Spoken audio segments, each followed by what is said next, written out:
बालों को रोज धोना चाहिए या फिर हफ्ते में 2 या 3 बार? वो डिपेंड करता है कि आपका स्काल्प किस तरह का है। शैम्पू हमारा स्काल्प के लिए होता है, बालों के लिए नहीं होता है। अक्सर ये कहा जाता है कि डैंड्रफ भी कहीं ना कहीं लिंक्ड है आपके हेयर फॉल के साथ। Is it right? प्याज का रस क्या वाकई इफेक्टिव है हेयर ग्रोथ में? क्या मछली खाने से बालों की ग्रोथ अच्छी होती है? मैं कुछ नाम लेकर के आपके सामने जिक्र करूँगी। मान लीजिए अमिताभ बच्चन है, सौरभ गांगुली का हम लोगों ने देखा, उनके बाल कम हो गए, फिर बाल उग गए। फिर हमने सहवाग का देखा कि बाल कम हुए, फिर बाल आ गए। फिर एक्टर्स में भी देखते हैं, सलमान खान के देखते हैं कि बाल कम थे, फिर बढ़ गए। क्या होता है, ये सब हेयर ट्रांसप्लांट कराते हैं या कोई और तरीके भी होते हैं? सहवाग ने माना है, सौरभ गांगुली, जहाँ तक मुझे पता, इस एरिया के ऊपर particularly of the front, middle और क्राउन पार्ट के ऊपर, यहाँ पे जो रिसेप्टर होते हैं, यहाँ पे हार्मोन्स नेगेटिवली काम करता है। बाल यहाँ लगे उसका कोई मतलब नहीं है। पीछे के वाला अगर यहाँ पे लगाते हैं तो फिर उस पर हार्मोन असर नहीं करेगा? हार्मोन तो आपकी बॉडी में रिलीज होगा ही, उस पोर्शन पे नहीं होगा, या बाल भी नहीं होगा? तो आई थिंक ये सबसे ज़्यादा साइंटिफिक क्वेश्चन पूछा आपने। इसका आंसर मैं बताता हूँ। इसको बोलते हैं डोनर डोमिनेंस थ्योरी। कहने मतलब है कि जो बाल जहाँ का है वो वहीं के कैरेक्टर लेके आगे बढ़ेगा। सरसों का तेल भी इफेक्टिव है? अगर किसी को हेयर फॉल का इशू दिखता है तो सही ट्रीटमेंट क्या है, क्या करना चाहिए? क्योंकि डॉक्टर नहीं बनना है, बिकॉज काफ़ी लोग ऐसे होते हैं जो कि बहुत डिलेड या लेट स्टेज में आते हैं और मान के चले कि हम उनका उतना अच्छा ट्रीटमेंट नहीं कर पाते हैं। और हमें लगता है कि अगर वही पर्सन थोड़ा पहले आ जाता तो आई थिंक हमें बेहतर ट्रीटमेंट कर पाता है ना।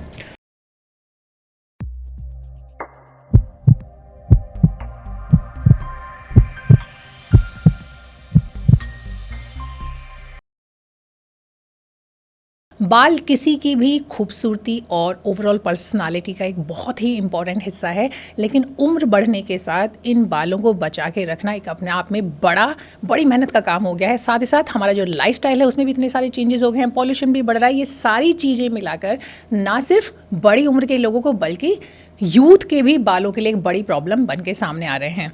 वाकई एक बार अगर बाल आपके झड़ने शुरू हो जाते हैं तो क्या उन्हें रोका जा सकता है? क्या बालों की रीग्रोथ पॉसिबल है? मार्केट में जो इतने सारे प्रोडक्ट बिक रहे हैं उनकी सच्चाई क्या है? अगर आप हेयर ट्रांसप्लांट कराते हैं तो उसके लिए आपको किन चीज़ों के लिए आपको पहले से सावधान रहने होगा? बहुत सारे सवाल हैं बालों से जुड़े। हम ये भी जानेंगे कि आप घर में कौन से उपाय कर सकते हैं जिनसे अपनी बालों की सेहत को दुरुस्त कर सकते हैं। तो बात करेंगे आज के पॉडकास्ट में। हमारे खास मेहमान हैं डॉक्टर BL जहांगीर साहब। बहुत बहुत स्वागत है सर आपका।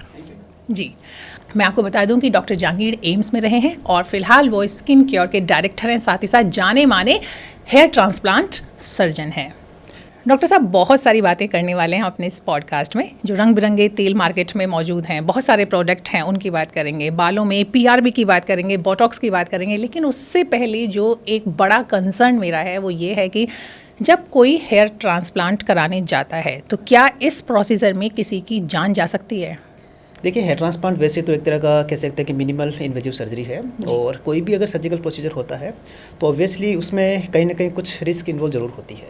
ओके, और अलग अलग कैटेगरी और इन्वेजिवनेस के हिसाब से हमारा जो है सर्जिकल ट्रीटमेंट बटा हुआ है इस तरह से। ओके, सो इन जनरल मैं कह सकता हूँ कि अगर आपके डॉक्टर अच्छे ट्रेंड है और अगर आपका बिल्कुल फिट है और आपकी रिपोर्ट्स वगैरह नॉर्मल है तो ये मान के चले कि आपकी जान जाने के चांसेस बहुत कम है। ओके, ये उतना ही है जितना कि अभी जो प्लेन क्रैश हुआ था।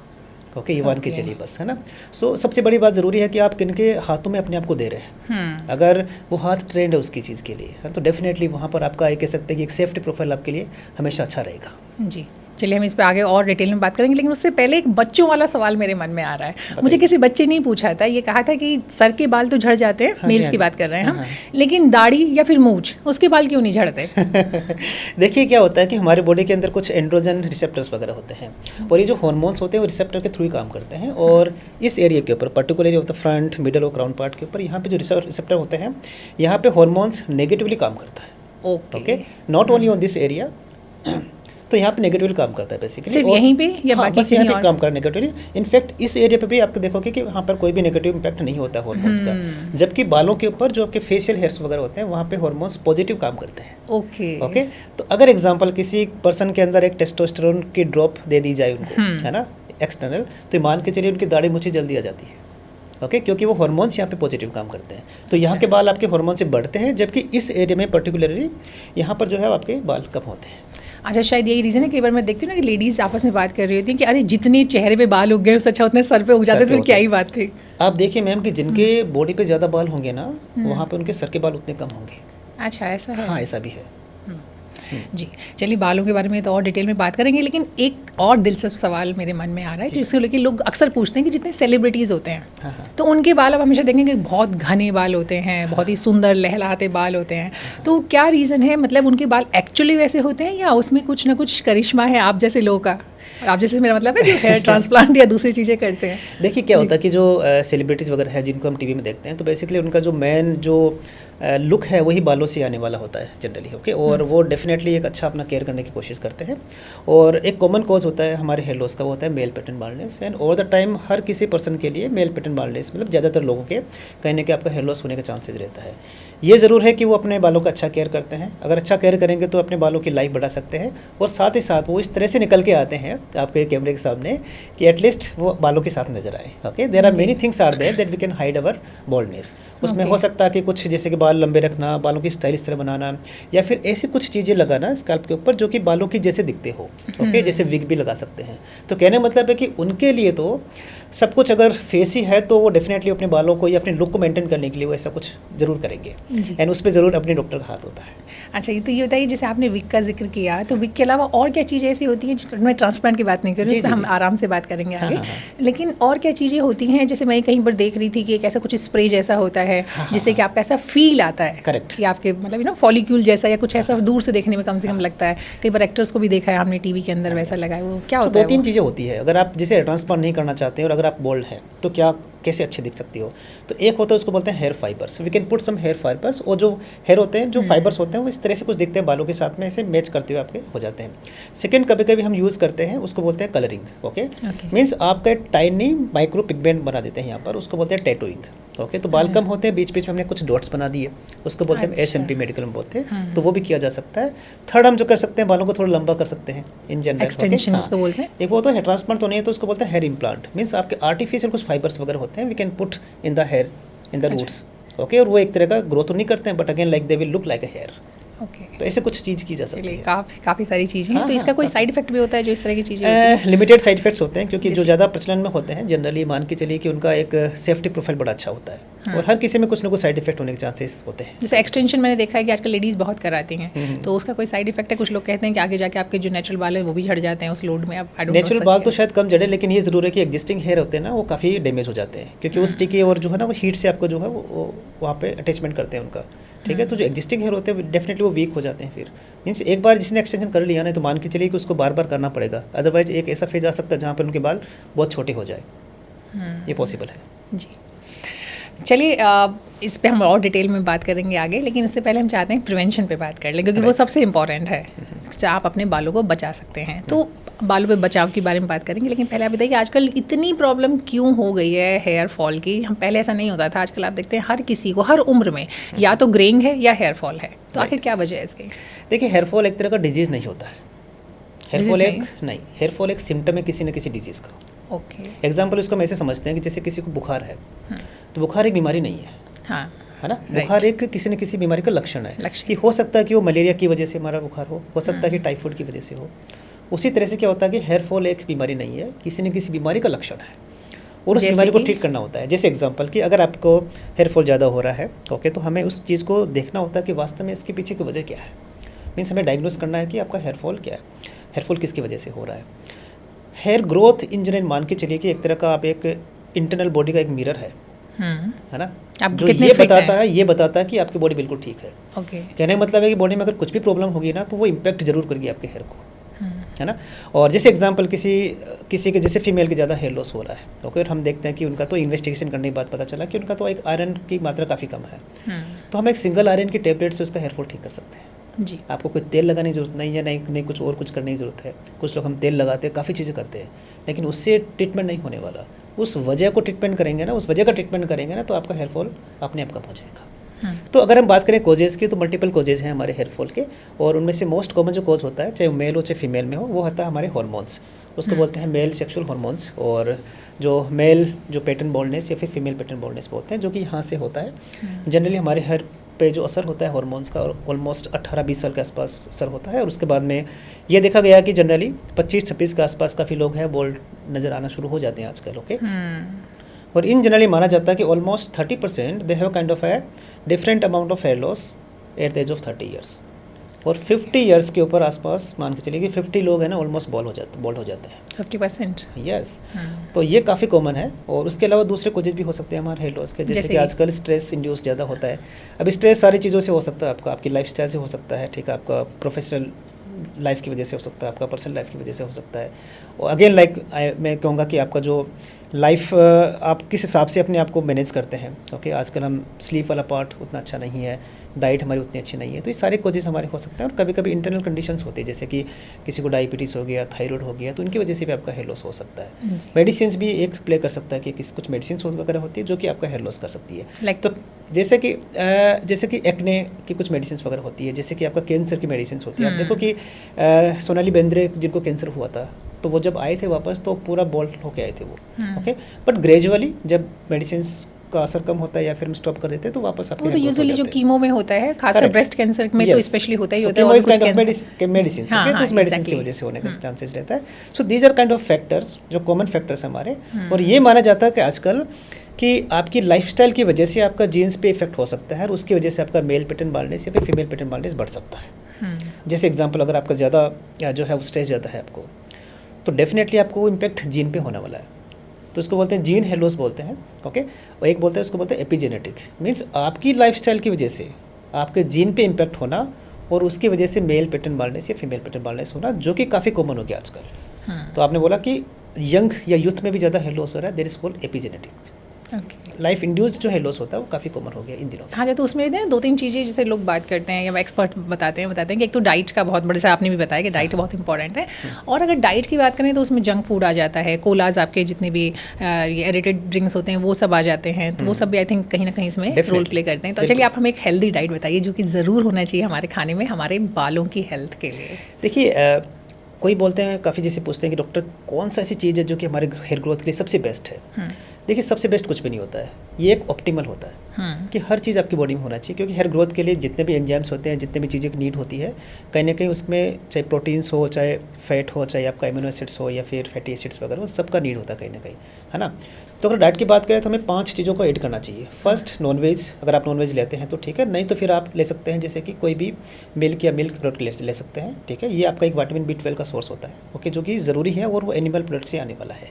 सेकंड, दालें बहुत ज़्यादा इंपॉर्टेंट है। कुछ ऐसी प्रोटीन्स होती है जो सिर्फ दालों में होती है, ओके, तो ऐड होना ज़रूरी है। थर्ड है ग्रीन लीफी वेजिटेबल्स, ओके, और यही हम हमेशा बोलते हैं कि आपको एक हरी सब्जियां है ना, वो हरी पत्ती वाली सब्जियां वाला खाना बहुत ज़्यादा ज़रूरी है।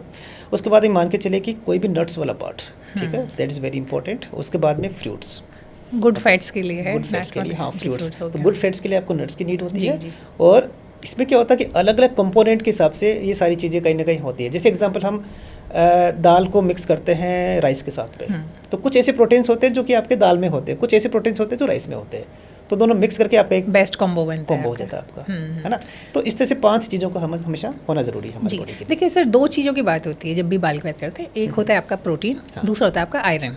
तो हम थोड़ा सा आयरन वाली भी चीज़ आप हमें बता दें। नॉन वेज तो ऑफ कोर्स सब लोग जानते हैं कि जो भी आपके नॉन वेज खाते हैं उनके लिए तो प्रॉब्लम नहीं होती, लेकिन वेजिटेरियन लोगों में रिलेटिवली डिफिशियंसी, खासकर आपने चूँकि विटामिन B12 का भी जिक्र किया, जिसमें नॉर्मली बालों के साथ यूजुअली लोग कनेक्ट नहीं करते हैं, ये थोड़ा नई इन्फॉर्मेशन है। और विटामिन D का भी रोल होता है, if I am not wrong, बालों की ग्रोथ में। told that any kind of deficiency in the body that can cause hair loss. Okay, जिसके अंदर आपका प्रोटीन का पार्ट भी रहेगा, विटामिन्स का भी रहेगा, अलग अलग तरह के विटामिन्स होते हैं, ओके। और कुछ ऐसे होते हैं जो कि माइक्रो न्यूट्रिएंट्स वगैरह होते हैं। कहने का मतलब है कि काइंड ऑफ एडिक्वेट डाइट होना जरूरी है। आपके लिए कोई एक्सेसिव प्रोटीन की नीड नहीं है ना। आयरन के लिए हम क्या ऐड करेंगे? हाँ, आयरन के लिए we can add green leafy vegetables, very good source. जैसे एग्जांपल आपका स्पिनच होता है, that is very good source for the iron. अनार कर सकते हैं, आई थिंक चुकंदर कर सकते हैं, ये सारी चीज़ ऐड कर सकते हैं, राइट। तो डाइट में आपने जिक्र किया था नॉन वेज का, क्या मछली खाने से बालों की ग्रोथ अच्छी होती है? ये डायरेक्टली तो लिंक नहीं है, मैं बताऊँ आपको। ये कह सकते हैं कि अगर किसी के अंदर ऐसी कोई चीज़ जो डेफिशिएंट है और वो आपको नॉन वेज सोर्स से मिल रही है और वो आपके हेयर को इम्पैक्ट कर रही है ना, देखो साइंटिफिकली हम सोचते हैं इस चीज़ के लिए, है ना, तो कह सकते हैं कि आपका हेयर फॉल कर सकती है। और आप स्पेशली अगर आप मछली लेते हैं तो आपका हेयर ग्रोथ हो सकता है। जनरली क्या होता है कि अगर आपके बॉडी में कुछ कमी नहीं है और अगर आप कुछ भी ले रहे हो तो उससे कोई एक्स्ट्रा ग्रोथ नहीं होने वाली बालों की।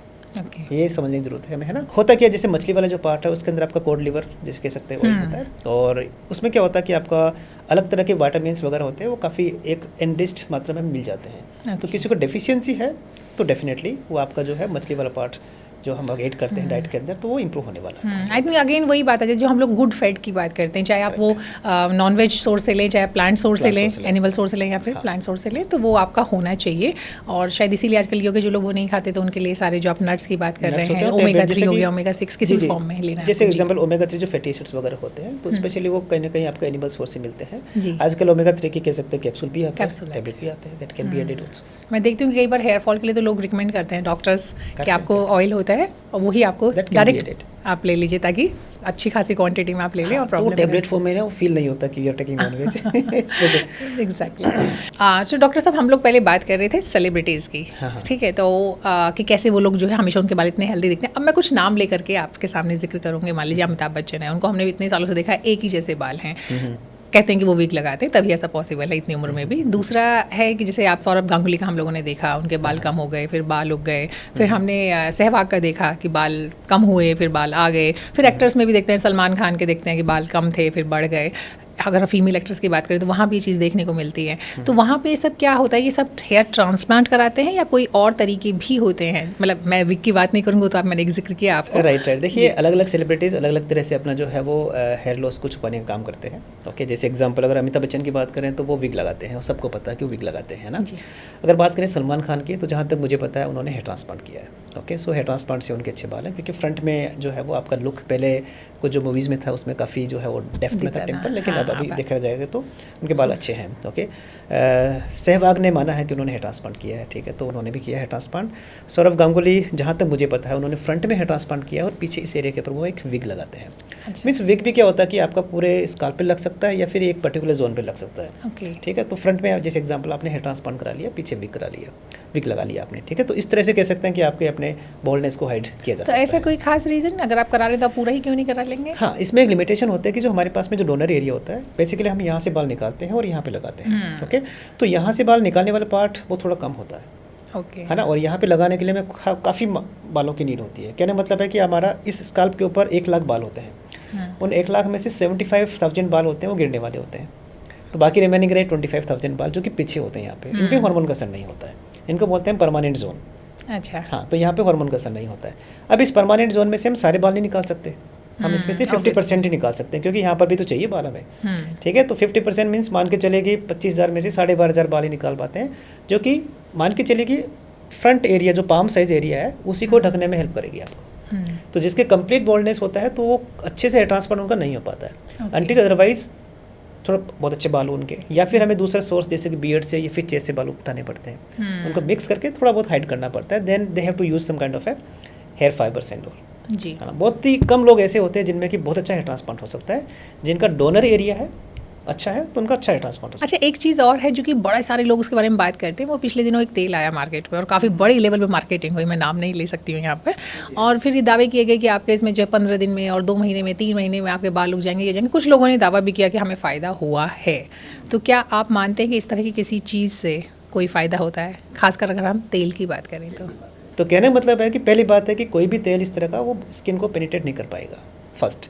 सेकेंड क्वेश्चन मेरा ये आता है इन जनरल कि ऐसी क्या चीज़ है उसके अंदर कि जो कि बालों की ग्रोथ को अच्छा करती है ना।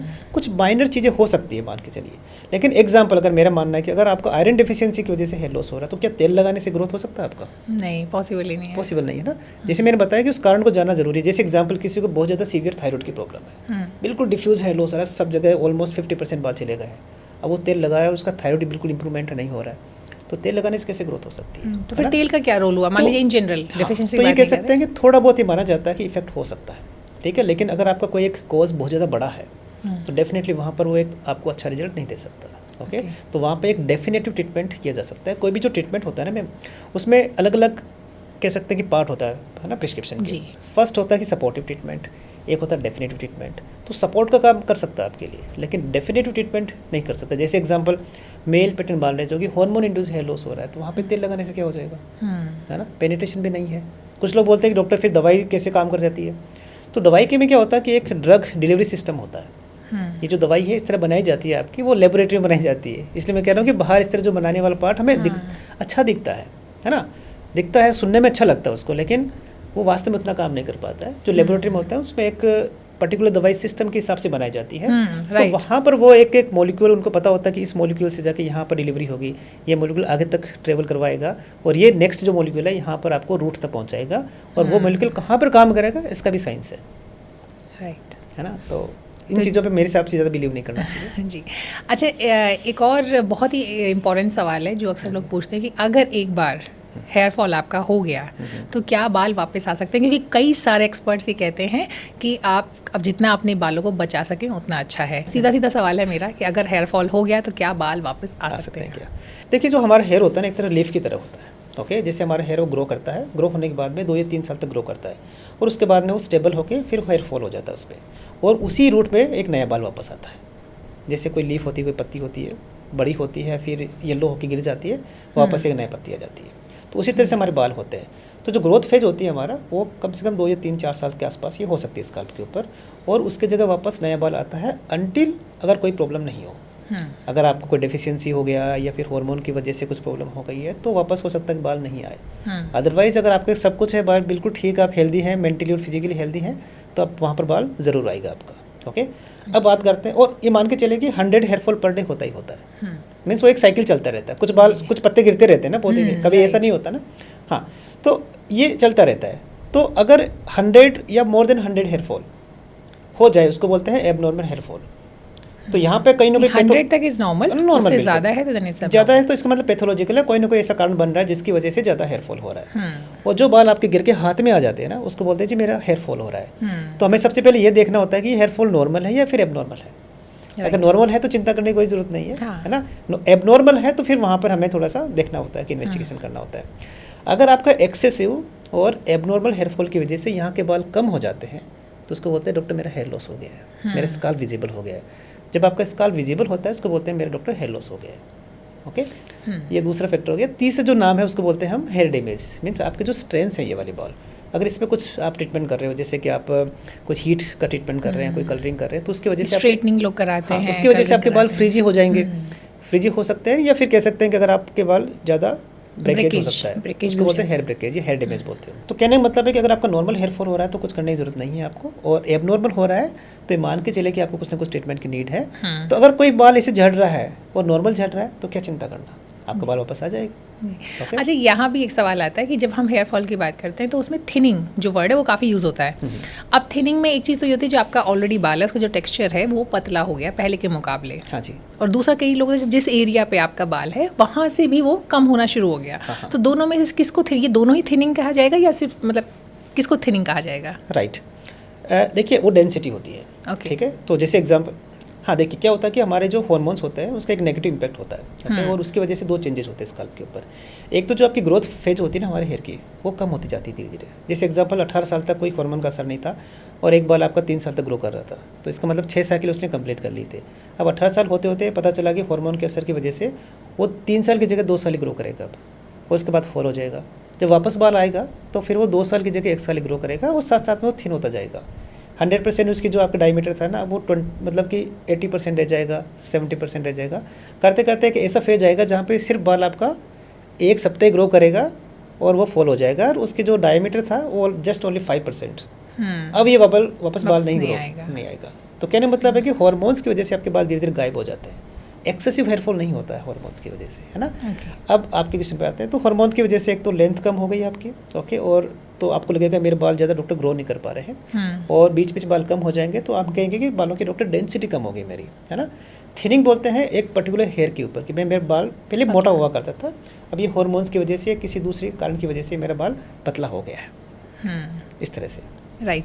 तो अब ये बताइए कि किस उम्र में हम मान सकते हैं कि हेयर फॉल नॉर्मल वाले, जैसे मान लीजिए आप 40 साल हो गए, 45, क्योंकि थोड़ा बहुत तो एज के साथ जैसे बाकी आपकी बॉडी में जो डिग्रेडेशन होता है तो वो तो आता ही आता है, नेचुरल है। हाँ जी। तो वो आप किस उम्र मानेंगे कि 45-50 में अगर थोड़ा सा आपका इतने % बाल थे, इतने रह गए, तो वो नेचुरल या नॉर्मल है?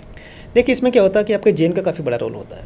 ओके, जैसे एग्जांपल कुछ लोग बोलते हैं डॉक्टर मेरे पिताजी के बाल तो 30 साल के बाद में गिरे थे, मेरे तो 20 साल पे कैसे गिर रहे हैं, और मेरे तो मेल पैटर्न मारने से हार्मोन इंड्यूस हेयर लॉस हो गया है, तो उसको बोलते हैं जीन एक्सप्रेशन।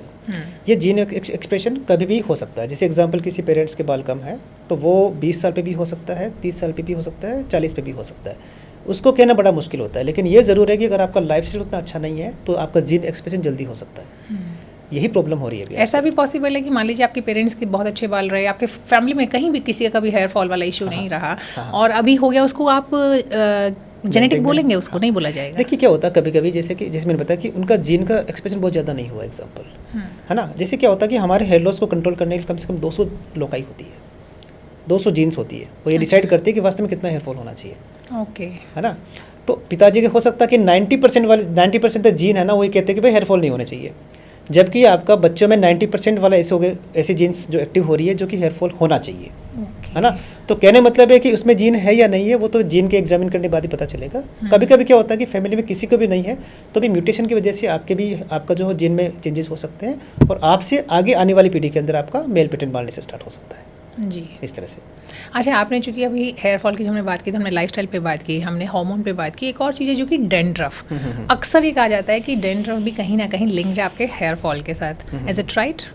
बच्चों में डेंड्रफ होता है, किसी गंजापन आया है? ओके, नहीं आया ना। कहने मतलब है कि आपका हेयर में थोड़ा बहुत इम्पैक्ट कर सकता है, लेकिन बहुत मेजर कोज नहीं बनता आपका हेयर लॉस का। तो अभी तक की जो हमारी बातचीत है उसमें समझ में आता है या तो थोड़ा सा आपका जीन्स वाला रोल हो सकता है, बाकी चीज़ें आपकी लाइफस्टाइल है जो कि आपको ठीक करना है, कुछ गड़बड़ है आपकी बॉडी के अंदर, कुछ कमी है जिसको कि आप सुधार सकते हैं। थोड़ी सी बात और कर लेंगे हम प्रिवेंशन पे, कि जैसे बहुत सारी चीज़ें चलती हैं मार्केट में कि आप खासकर अगर हम किचन की बात करें तो शायद ही कोई ऐसी चीज़ जो हम बालों में ट्राई नहीं करते हों, और इसमें खासकर एक बहुत पॉपुलर चीज़ है वो है आपका प्याज का रस। कहते हैं इसमें सल्फर होता है, ये होता है, बालों की ग्रोथ में हेल्प करता है। फिर कुछ और तेल भी आते हैं कुछ इस तरह के, जैसे रोजमेरी, हम लोगों ने नॉर्मल तेल पे बात की थी, लेकिन जैसे रोजमेरी आप ऐसे डायरेक्ट लगाएं या किसी चीज़ में उबाल के लगाएं, सब मतलब बहुत सारी रेमेडीज़ या उस तरह की चीज़ें आती हैं, खासकर सोशल मीडिया पे काफ़ी पॉपुलर होती हैं। तो प्याज का रस क्या वाकई इफेक्टिव है हेयर ग्रोथ में? देखिए अगेन, प्याज का रस में क्या चीज़ हो सकती है और किसकी कौन सी कंडीशन के अंदर वो इफेक्टिव हो सकती है। तो मेरा मानना है कि जहाँ तक मैंने पढ़ा है कि प्याज का रस एक कंडीशन होती है, इसको बोलते हैं एलोपेशिया एरेटा। ओके, तो वहाँ पर इफेक्टिव हो सकती है as a kind of irritant therapy बोलते हैं इसके अंदर, क्योंकि हल्का सा इरिटेशन होता है उससे। ठीक है। मेल पैटर्न बाल्डनेस के अंदर जो कि मोस्ट कॉमन कॉज है, उसके अंदर प्याज का रस का कोई भी यूज़ नहीं है। अगेन उसका कोई भी इस तरह का इम्पैक्ट नहीं होता है जनरली, तो मान के चलिए उससे नहीं हुआ। रोजमेरी ऑयल से हो सकता है। रोजमेरी ऑयल के अंदर ऐसी कुछ चीज़ें होती है जो वास्तव में कहीं ना कहीं इम्पैक्ट करती है। लेकिन देखिए ट्रीटमेंट क्या होता है, ट्रीटमेंट डिपेंड करता है आपके उस कंडीशन की सीवियरिटी के ऊपर। एग्जाम्पल कि वो कितना सीवियर है। अगर मुझे लगता है कि हेयर फॉल बहुत ज़्यादा हो रहा है तो इन चीज़ों का इम्पैक्ट ज़्यादा नहीं होने वाला। आपके अर्ली स्टेज के अंदर लगता है थोड़ा बहुत हेयर फॉल हो रहा है, यू कैन ट्राई। ठीक है। जो कि वास्तव में आपको आयुर्वेदिक के हिसाब से जाना है, आपको ऐसा नहीं कि आप अपने हिसाब से बनाना शुरू कर दो, है ना। आपके लिए उसके लिए अगर आपको आयुर्वेदिक ट्रीटमेंट चाहिए तो आयुर्वेदाचार्य होते हैं, वहाँ पर वैद्य होते हैं, वो आपको सही ट्रीटमेंट बताएंगे। वैद्य तो खो ही चुके हैं हमारे, आजकल तो हर कोई वैद्य बन गया है घर के अंदर, तो ये नहीं होना चाहिए। सोशल मीडिया ने ये नहीं होना चाहिए ना। देखिए वैद्य वास्तव में बहुत ज्ञानी होते हैं। आप प्लीज़ अगर आपको आयुर्वेदिक ट्रीटमेंट चाहिए ना, हमसे बात कीजिए, they will give the best treatment to us. कि जिसको एलोपैथिक नहीं चाहिए तो अर्ली स्टेज के अंदर मेरा मानना है कि हमें अपने जो चीज़ें हैं उसके आसपास ही ट्रीटमेंट कर लेना चाहिए। लेकिन किसी स्टेज में लगता है कि हेयर लॉस बहुत ज़्यादा हो रहा है, इंप्रूव नहीं हो रहा है, then definitely they can discuss with allopathic doctor. अच्छा, रोजमेरी ऑयल आपने बताया, इसके अलावा यूकेलिप्टस ऑयल की भी चर्चा होती है, उसमें भी होता है सर मैम। आप जो बता रहे दोनों definitely they are very effective in that, लेकिन एक सर्टेन लेवल तक जी, है ना। हाँ, लेकिन ये बात तो क्लियर है कि अगर आपको हेयर फॉल हो रहा है तो आप उसे लाइटली मत लीजिए। आप कहीं भी आप वैद्य को दिखाइए, किसी को दिखाइए, आप डॉक्टर के पास जाइए, लेकिन आपको शुरुआत में आपको कंसल्ट कर लेना चाहिए। नॉर्मली प्रॉब्लम कहाँ आती है कि अक्सर लोग क्या करते हैं, शुरू में ना बहुत लाइटली लेते हैं। ठीक है, इंडियंस है ना तो देखो 2-3 बातें बताऊँ मैं आपको। मैं इंडियंस है तो हमारी एक संस्कृति है ना। और देखिए 2-3 चीज़ें हैं जो हम एक साथ लेके चलते हैं। हम संस्कृति को, शिक्षा को और चिकित्सा को साथ ही लेके चलते हैं। और कभी कभी हमें लगता है कि सारी चीज़ें एक है, एक नहीं है। अगर मैं कहूँ कि अगर मेरे अपनी दादी माँ को बोलता हूँ कि मुझे मुल्तानी मिट्टी नहीं लगानी है, तो ऐसे लगता है कि उनकी संस्कृति का अपमान हो गया, जबकि वो पार्ट चिकित्सा का है ना। देखिए क्या होता है, संस्कृति नो डाउट आप लेके रखिए, अपने धर्म को रखिए, अपने आप को। लेकिन क्या होता है कि चिकित्सा एक अलग सब्जेक्ट है और उसको अलग अलग सब्जेक्ट से के हिसाब से रखना चाहिए। चिकित्सा हमेशा क्या होता है कि आपका एक ऑन गोइंग प्रोसेस है ना। वहाँ पे क्वेश्चंस अराइज होंगे, वहाँ पे क्वेश्चंस के आंसर दिए जाएंगे और फर्दर क्वेश्चंस अराइज हो जाएंगे आपके। ठीक है। जो आज का 20 साल पहले की जो थ्योरी थी हमारी चिकित्सा की, बिल्कुल चेंज हो गई है। आने वाले 20 साल में फर्दर चेंज हो जाएगी। तो ये एक तरह का चेंजिंग प्रोसेस है ना। तो कई अगर मैं बोलूँ कि नहीं जी आपको घर का पार्ट नहीं, ये चीज़ यूज़ नहीं करना चाहिए ज़्यादातर, है ना, तो उस चीज़ को हम संस्कृति से नहीं जोड़ें, दोनों को अलग अलग रखें। जो कंडीशन है उसको डेफिनेटली हम ट्रीटमेंट करना चाहिए। और अगर आपको, और वैद्य जो पार्ट है no doubt is very important, जिसको अगर आपको लगता है कि मुझे और कुछ नहीं करना है तो definitely they can help us. Right. ये तो हमने बात की कि क्या चीज़ें हम कर सकते हैं, लेकिन ऐसी कौन सी गलतियाँ होती हैं मेजर जो अगर हम कंटिन्यू करते हैं तो हमारा हेयर फॉल कभी नहीं रुकेगा? अगेन देखो, मैं ये बात कहूँगा मैं आपको कि एज ए डॉक्टर मेरे लिए सबसे पहले hair fall is a kind of symptom. जब तक उस पेशेंट को मैं देख नहीं लूँ, ओके, तब तक मेरे लिए मुश्किल होता है उसको एक डायग्नोसिस करना। काफ़ी चीज़ें ऐसी होती है जो कि वास्तव में जैसे मेल पैटर्न बाल्डनेस या फीमेल पैटर्न बाल्डनेस हम जो है वो कर सकते हैं। लेकिन जनरली क्या होता है कि अगर आप अर्ली स्टेज पे ट्रीटमेंट लेते हैं अपना, तो डेफिनेटली कहीं ना कहीं हम उसको अच्छा सा ट्रीटमेंट दे सकते हैं, उनके बाल बचा सकते हैं, है ना। तो ऐसी कोई बहुत ही रेयर कंडीशन होगी जिसके अंदर हम कह सकते हैं कि बिल्कुल इफेक्टिव नहीं होगा थेरेपी हमारा। ऑलमोस्ट हर एक हेयर लॉस के जो कॉज होता है उस पर कहीं ना कहीं इफेक्टिव होता है। हाँ, ये हो सकता है कि वो वेरी करें किसी के लिए कोई थेरेपी 10% काम कर सकती है, किसी के लिए 50%, किसी के लिए 90%, इस तरह से। डॉक्टर साहब ये बताइए कि अगर हम लोग मेल और फीमेल की बात करें तो दोनों में से किस में जो है हेयर फॉल ज़्यादा होता है? देखिए, दोनों में पैटर्न अलग अलग होता है और दोनों में कॉजेज अलग अलग होते हैं। मेल में क्या होता है कि जो मेल हार्मोन्स होते हैं ना, वो आपके एक रिसीडिंग पैटर्न में हेयर लॉस करते हैं। मीन्स मेरे बाल यहाँ थे पहले, फिर यहाँ चले गए, यहाँ चले गए, यहाँ चले गए, इस तरह से। और इस एरिया में कंप्लीट आपका हेयर लॉस होने का चांसेज रहता है, ओके। और मोस्ट कॉमन कॉज बनता है हमारे जो परमानेंट हेयर लॉस का काम होता है ना, पार्ट बनता है। और फीमेल में क्या होता है कि हार्मोन्स का काम तो होता ही है, लेकिन वो थिनिंग करता है सिर्फ बालों की। यहाँ पर बाल भी कम होते हैं लेकिन लाइन यहीं इंटैक्ट रहती है ना। बाल चाहे कितने कम हो जाए लेकिन ये वाली लाइन यहाँ पर बहुत कम जा पाती है ना। तो अलग अलग पैटर्न में होते हैं। और अगर हम बात करें कि कौन कौन से कॉमन कॉजेज ज़्यादा होते हैं जैसे कि फीमेल के अंदर, तो आपका आयरन डेफिशिएंसी एनीमिया, मीन्स कोई भी कुछ कमी होती है। तो फीमेल्स, इंडियन फीमेल्स की बात करें तो ऑलमोस्ट 40 to 45% फीमेल्स के अंदर आयरन की कमी है ना। तो कोई ना कोई न्यूट्रिशनल जो कमी होती है ना, वो फीमेल में ज़्यादा होती है। देखो, फीमेल क्या करती है, जो चीज़ खाने वाली होती है ना वो तो खाती नहीं है, उसको लगाती है, जो कि ठीक नहीं है। नहीं, इसमें एक्चुअली दोनों चीज़ें मैंने ये भी देखा है कि नॉर्मल औरतों का एक टेंडेंसी होती है घर में सबको खिला दिया, जो बच गया वो आप खुद खा ले। रीज़न तो ये है। और जो बचा कुचा, आप बिल्कुल सही करें कि खाना नहीं, लगाना है।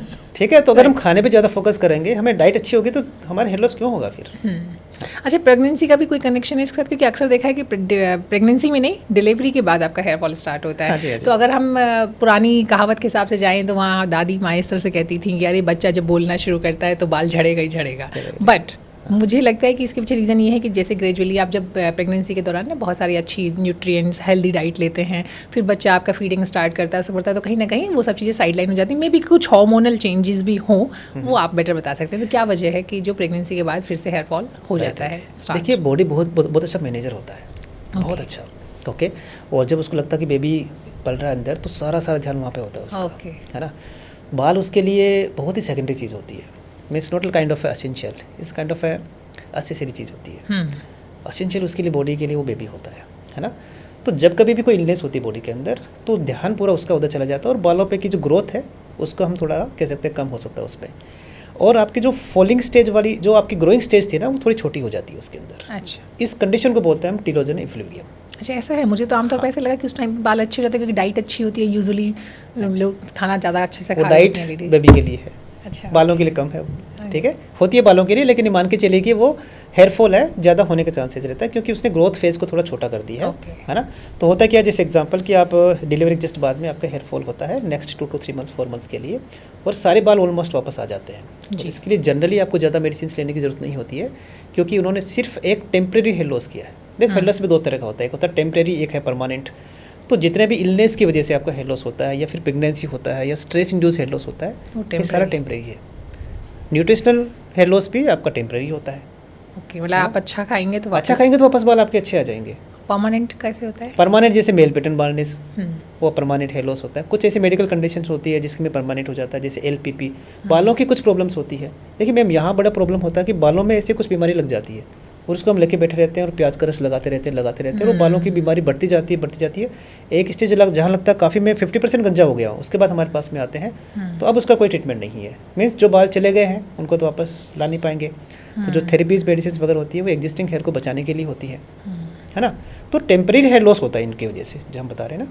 तो टेम्परेरी हेयर लॉस में वापस आपको ज़्यादा कुछ करने की जरूरत नहीं है। आप अच्छा लाइफस्टाइल बनाइए, अपना डाइट अच्छी रखिए, आपके बाल वापस आ जाएंगे। जी, चूँकि हम बात पहले कर रहे थे लेकिन एक इंपॉर्टेंट चीज़ मुझसे मिस हो गई थी, वो था जब हम तेल की बात करते हैं तो नारियल तेल का जिक्र अक्सर होता है हमारे यहाँ पे, मतलब भारतीय परिवारों में सरसों का तेल उससे भी ज़्यादा नारियल का तेल, हाँ जी, उसको माना जाता है कि वो तो लगाना है, उससे बहुत फ़ायदा होता है, बहुत अच्छा है स्किन के लिए, इसके लिए।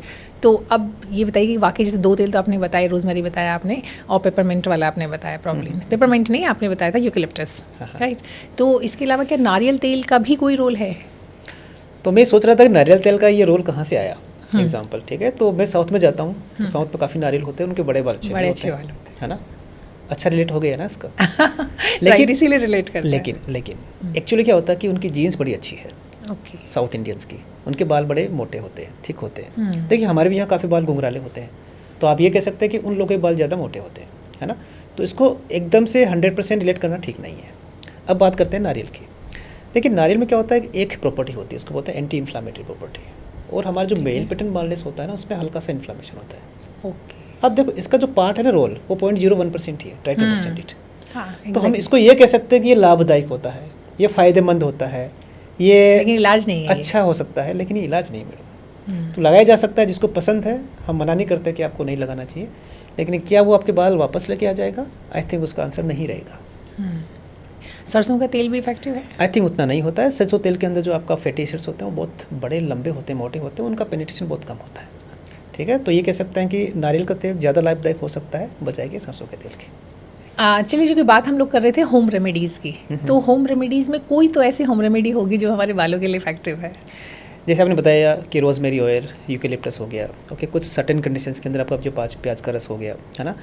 लेकिन मेरा ये मानना है इन जनरल कि अगर आप कुछ करना चाहते हैं ना अपने होम पे, तो अपनी लाइफस्टाइल को इम्प्रूव कीजिए आप। वो सबसे बेस्ट होम रेमेडी है हमारा लाइफस्टाइल में आपका। जैसे एक एग्जांपल कि देखो हेयर लॉस क्या होता है कि hair loss over the time आपका अगर हार्मोन का असर ज़्यादा होगा तो होगा, लेकिन और हार्मोन्स और हेयर लॉस जो पार्ट होता है हमारा एक एजिंग प्रोसेस का पार्ट भी होता है। तो एजिंग प्रोसेस को हम डिले कर सकते हैं थोड़ा सा। जैसे एग्जांपल, एक अच्छा लाइफस्टाइल रखिए आप, अच्छा वर्कआउट कीजिए, है ना। Not intense workout but at least you should be very active lifestyle होना चाहिए आपका। सेकंड, आप डाइट पे फॉलो कीजिए, अच्छा, ठीक है। थर्ड, कोई भी अगर मेडिकल कंडीशन होती है, इंटरनल कंडीशंस होती है, उसको ठीक कीजिए आप, है ना। गट की जैसे आपने बताया प्रॉब्लम है, उसको ठीक कीजिए। ये सारे होम रेमेडीज़ तो है ना। ऐसा कुछ नहीं होता कि भाई हम ये चीज़ें लेके बैठे हैं और उसमें कुछ बनाएं और वो हम अप्लाई करें। There is not only home remedies, है ना। होम रेमेडीज मतलब होम ट्रीटमेंट्स। तो ये वाला पार्ट होम रेमेडीज़, ये मान के चलिए कि अगर आप करते हैं तो आप ऑलमोस्ट 20 to 30% आप बाल बचा सकते हैं अपने। आप उस प्रोसेस को डिले कर सकते हैं, जो चीज़ आने वाली है उसको आप और डिले कर सकते हैं और उसको भगा सकते हैं अपने से, है ना। तो ये मेरे हिसाब से ज़्यादा ज़रूरी है जी। और बालों को रीग्रो भी कर सकते हैं? हाँ, रीग्रो कर सकते हैं कुछ सर्टेन कंडीशंस के अंदर। जैसे एग्जांपल, कुछ बाल ऐसे होते हैं जो कि बहुत पतले हो गए हैं, थिन हो गए हैं और डेंसिटी में काउंट नहीं हो रहे हैं, तो आपको लगेगा कि मेरे बाल रीग्रो होना है। कुछ हार्मोन्स की वजह से थोड़े फॉलिकल इनएक्टिव से हो गए, नॉट कम्प्लीटली बट बाल पूरी तरह नहीं उग रहा है, तो कुछ मेडिसिन, कुछ थेरेपी से हम जो है वो बाल का आपको जो है रीग्रो भी कर सकते हैं। जी। होम रेमेडीज़ में एक और बहुत इंपॉर्टेंट चीज़ है जो कि हर घर में होता है, वो है मसाज, मालिश। अब ऑयल बहुत सारा पेनिट्रेट करे या नहीं करे, लेकिन कुछ तो बेनिफिट होता होगा, तभी इतना ज़्यादा जो है मसाज को सपोर्ट किया जाता है। हाँ, तो बहुत ज़्यादा एविडेंस नहीं है इसके फेवर में, है ना, कि ऐसी कोई बड़ी स्टडीज़ नहीं है कि भाई ये बताती हो कि हेयर ग्रोथ बहुत ज़्यादा होता है। लेकिन ये ज़रूर है कि अगर हम मसाज करते हैं तो कहीं ना कहीं बेनिफिट ज़रूर मिलता है। तो अगर आपके पास में टाइम है तो weekly once you can do nice massage for half an hour अच्छे से, है ना। ऑयल का ज़्यादा रोल नहीं है, ऑयल तो आपको एक हेल्प करेगा कि there you can have kind of good massage lubrications के लिए, है ना। Otherwise we can say that कि हाँ, कुछ आपका स्काल्प हेल्थ जो है ना वो अच्छा रहेगा आपके लिए, और ब्लड का जो सर्कुलेशन है काफ़ी अच्छा रहेगा, तो करना चाहिए मेरे हिसाब से। जी। चलिए, बहुत सारी होम रेमेडीज़ पे बात हो गई, प्रिवेंशन पे बात हो गई, अब आता है हमारा ट्रीटमेंट वाला पार्ट। तो अगर किसी को हेयर फॉल का इशू दिखता है तो सही ट्रीटमेंट क्या है, क्या करना चाहिए उसे? अगेन लाइक देखो, सबसे पहले डायग्नोसिस का पार्ट। अगर आपको लगता है कि मुझे एक्सेसिव हेयर फॉल हो रहा है तो आप अपने हिसाब से आई थिंक डॉक्टर मत बनिए थोड़ा सा, है ना। मैं इसलिए क्यों कह रहा हूँ कि डॉक्टर नहीं बनना है, बिकॉज काफ़ी लोग ऐसे होते हैं जो कि बहुत डिलेट या लेट स्टेज में आते हैं और मान के चले कि हम उनका उतना अच्छा ट्रीटमेंट नहीं कर पाते हैं, और हमें लगता है कि अगर वही पर्सन थोड़ा पहले आ जाता तो आई थिंक हमें बेहतर ट्रीटमेंट कर पाता, है ना। तो कोई भी लगता है कि एक्सेसिव हेयर फॉल है, आप प्लीज़ अपने पास के डॉक्टर के पास जाइए, और डॉक्टर भी आपका डर्मेटोलॉजिस्ट होना चाहिए, क्योंकि जो डर्मेटोलॉजिस्ट होते हैं वो 3 साल तक इसी का पढ़ाई करते हैं। ये जो कॉस्मेटोलॉजिस्ट वगैरह होते हैं या हेयर एक्सपर्ट होते हैं, हेयर डॉक्टर होते हैं, इस तरह का कोई डिग्री होता नहीं है। आपको सीधा देखना है MD डर्मेटोलॉजिस्ट, ओके, उनके पास जाइए, वो आपको एक अच्छे से एग्जामिन करेंगे, देखेंगे, और आपका जो एक्सेसिव हेयर फॉल का जो कोज है वो देखने की कोशिश करेंगे, उसको जेंटल ट्रीटमेंट करेंगे। हो सकता है कि आप घर पे 10 होम रेमेडीज़ करो और उनमें से 5% ही फ़र्क पड़े। तो अगर आप डॉक्टर के पास जाओगे तो ये भी पॉसिबल है कि आपको कुछ नहीं करना पड़े, सिर्फ एक सिंगल टेबलेट से आपका 95% हेयर लॉस है वो इम्प्रूव हो जाए। इतना कह सकते हैं कि पावर होता है डॉक्टर में उस नॉलेज के अंदर। अच्छा, ट्राइकोलॉजिस्ट भी कुछ होता है? ट्राइकोलॉजिस्ट कह सकते हैं कि जो ट्रीटमेंट जो डॉक्टर है ना वो हेयर का ट्रीटमेंट करते हैं, लेकिन ऐसी कोई डिग्री नहीं होती है। अच्छा। ट्राइकोलॉजिस्ट जैसी। ओके, मतलब बेसिकली डर्मेटोलॉजिस्ट ही होते हैं जो इन तीनों को पढ़ाई करते हैं, जिसमें कि हेयर भी आता है, स्किन भी आती है और नेल भी आता है। राइट। लगाने की बात करें तो कुछ चीज़ें होती है, जैसे मिनोक्सिडिल होता है, फिर DTH ब्लॉकर जैसा कुछ होता है, जो मैं ये कॉमन वर्ड है जो यूजुअली यूज़ होते हैं, तो इसलिए मैं ये यूज़ कर रही हूँ। तो ये सब लगाने के लिए दिया जाता है। कुछ मेडिसिन आपने खाने की दी, अब कौन सा ट्रीटमेंट कब इस्तेमाल होना चाहिए ये आप हमें बताइए। देखिए क्या होता है, जैसे एग्जांपल मोस्ट कॉमन कोज जो हमारे हेयर लॉस है उसकी बात कर लेते हैं। जैसे कोई मेरे पास में आता है 25 ईयर्स का, बोल दो डॉक्टर मेरे यहाँ पे बाल कम हो रहे हैं, मेरे बाल पतले हो रहे हैं। हमने डायग्नोसिस किया कि ये तो मेल पैटर्न बाल्डनेस है। तो अब मेल पैटर्न बाल्डनेस के बारे में 2-3 बातें होना ज़रूरी है। एक तो ये परमानेंट हेयर लॉस होता है कि आपके जो बाल चले गए वो अपने ही आने वाले हैं, जो लगता है बिल्कुल चिकना हो गया जहाँ से बाल वापस नहीं आने वाले, पहली बात। सेकेंड, ये एक ऑनगोइंग प्रोसेस होता है, मीन्स आपके बाल कभी भी पूरी तरह से झड़ना बंद नहीं हो पाएंगे, क्योंकि हार्मोन का असर हो गया तो वो हार्मोन का असर हमेशा रहेगा, लाइफ लॉन्ग रहेगा आपके लिए। तो आपको दवाई भी आपको लाइफ लॉन्ग यूज़ करनी पड़ेगी। मीन्स ऐसा कोई परमानेंट ट्रीटमेंट नहीं है मेल पैटर्न बाल्डनेस का, तो ये समझना बहुत ज़्यादा ज़रूरी है। Male and female both, right? दोनों में है ना। अगर हार्मोन इंड्यूस हेयर लॉस हो रहा है तो लाइफ लॉन्ग होने वाला है। जो दवाई वगैरह मेडिसिन वगैरह होती है, कुछ थेरेपीज़ वगैरह होती है, ये आपके बॉल्डनेस को पोस्टपोन करने में हेल्प कर सकती है ना। आपके बालों की लाइफ बढ़ा सकती है। ये पता कैसे चलेगा कि ये हार्मोन इंड्यूस्ड है, इस वजह से हो रहा है आपको इशू जो है? हाँ, इसके लिए डॉक्टर होते हैं। अच्छा, उसके लिए हमने पढ़ाई की है ना। तो हम जैसे कोई टेस्ट कराते हैं क्या इसके लिए? हाँ, टेस्ट भी हो सकता है, टेस्ट भी कर सकते हैं इसके लिए। अगर हमें कोई डाउट होता है, definitely there are different investigations are there, है ना, जो कि हम कर सकते हैं और हम ये पता लगा सकते हैं कि वास्तव में ये जो है हार्मोन इंड्यूस होता है। अच्छा, ये कौन सी टेस्ट है? खुद से भी करा सकते हैं बिना डॉक्टर के एडवाइस? नहीं, डॉक्टर के एडवाइस से करो, ज़्यादा ठीक रहेगा, है ना। काफ़ी बार ऐसे होते हैं जो कि हार्मोन्स के टेस्ट खूब सारे करवा के लेके आते हैं, टेस्टोस्टेरोन कराते हैं, DST कराते हैं, और there are many investigations, list of investigation they will do and present to the doctor कि सर इनमें से कुछ नहीं आया, और हम ऐसे ही बता देते हैं कि this is a mail pattern baldness, है ना। तो काफ़ी ऐसे जैसे हम देख के बता सकते हैं कि ये तो मेल पैटर्न बाल्डनेस है ना। तो ये क्लिनिकल एविडेंस बोलते हैं, है ना। अगर हमें क्लिनिकली समझ में नहीं आता तो फिर नेक्स्ट लेवल जाते हैं एग्जामिनेशन का पार्ट जी, ठीक है। उसके बाद हम देखते हैं कि कुछ इन्वेस्टिगेशन की नीड है या नहीं है, ओके। उसके बाद ट्रीटमेंट का पार्ट। तो इस तरह से हम ट्रीटमेंट होता है। तो अगर आपने जिस नाम लिया कि मिनोक्सिडिल या फिर जो भी है आपका DST ब्लॉकर वगैरह, तो मिनोक्सिडिल एक ऐसी दवाई है जो कि हमारे ब्लड सर्कुलेशन को इम्प्रूव करती है, ओके, है ना। तो जो कि ग्रोथ फैक्टर को ज़्यादा कह सकते हैं कि अटैचमेंट देती है हेयर के रूट से। अब इसको लाइफ लॉन्ग ही लगाना पड़ेगा हमें, है ना। जैसे डायबिटीज़ होता है, हमें लाइफ लॉन्ग दवाई लेना होता है, उसी तरह से हमें मेल पैटर्न बाल्डनेस के लिए फिर फीमेल पैटर्न बाल्डनेस के लिए लाइफ लॉन्ग दवाई लेना पड़ेगा। ये तो अगर आप ये बात नहीं समझते हैं तो फिर आप दवाई मत लीजिए। अब अगर आप ये सोचते हैं कि डायबिटीज़ का ट्रीटमेंट जो है वो बुखार की तरह हो जाए कि 1-2 सप्ताह में दवाई ले लूँ, उसके बाद में मैं बुखार को भी भूल जाऊँ और दवाई को भूल जाऊँ, वो पॉसिबल नहीं है ना। डायबिटीज़ का ट्रीटमेंट डायबिटीज़ है आपसे। उसी तरह से अगर आपका कोई हेयर लॉस हो रहा है जो कि किसी एक ट्रांजिएंट कॉज की वजह से हो रहा है, जैसे एग्जाम्पल आयरन की वजह से हो रहा है, तो आप आयरन को ठीक कर लीजिए, आपका हेयर लॉस नहीं होगा। उसका ट्रीटमेंट आपको 2 महीने या 3 महीने में ख़त्म हो जाएगा, है ना। तो इस चीज़ को समझना ज़रूरी है। उसी तरह से DST एक दवाई होती है, DST ब्लॉकर होता है, जो कि हमारे बॉडी के अंदर स्किन के अंदर हार्मोन के एक्शन को कम करता है।